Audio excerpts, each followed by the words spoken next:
Hi friends, welcome to Radhika reels world. ఇవాళ మనం వచ్చేసి వినాయకుని పాసం ఎలా చేయాలో చూద్దాం.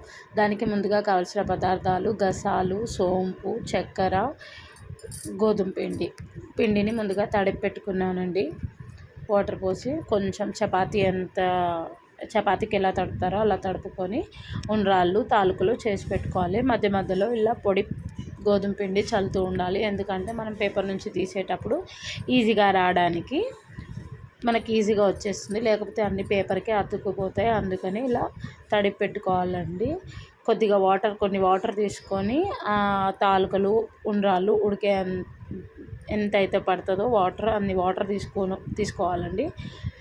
వేడి పెట్టుకోవాలి. వాటర్ మసులుతున్నప్పుడు ఆ ఉండ్రాళ్ళు, తాలుకలు వేసి కలుపుకోవాలండి. కొంచెం కలుపుకుంటే అవి విడిపోతాయి. మనం ముందు పొడిపిండి చల్లుకున్నాం కాబట్టి ఈజీగా మనకి అతుక్కోవు, విడిపోతాయి. విడిపోకున్నాక కొంచెం గోధుమ పిండిని కొన్ని వాటర్ వేసి కొంచెం థిక్నెస్తో లిక్విడ్ లాగా కలుపుకోవాలి. కొంచెం ఎందుకంటే పాసంలో మనకు పేస్టీ లాగా రావడానికి ఉండ్రాళ్ళు లేకుండా మొత్తం నీట్గా కలుపుకోవాలండి. చూసారు కదా, ఇలా కలుపుకోవాలి. అవి తాలూకులు, ఉండ్రాళ్ళు ఉడికాయా లేదా చూసుకోవాలి. ఉడికితే ఆ పేస్ట్ చేసుకున్న పిండిని మనము వేసేసుకొని కలుపుకుంటూ ఉండాలి.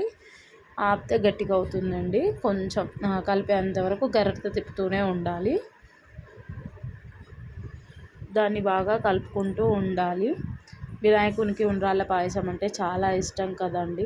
మనం కూడా వినాయక చవితి వచ్చినప్పుడే చేసుకుంటాం కాబట్టి తప్పనిసరి అందరూ చేసుకోండి, బాగుంటుంది. గసాలును, సోంపును రెండింటిని పౌడర్ చేసుకోవాలి అండి.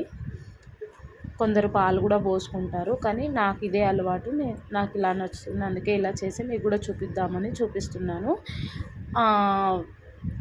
ఉండ్రాళ్ళు అవి ఉడికినాక కొంచెం మనం వేసుకున్న పేస్ట్ లిక్విడ్ లాగా కొంచెం థిక్నెస్ అవ్వాలండి. థిక్నెస్ అయ్యాక మనం కొబ్బరి పొడిను, గసాలు, సోంపు కలిపి చేసుకున్న పౌడర్ని రెండింటిని చల్లాలండి.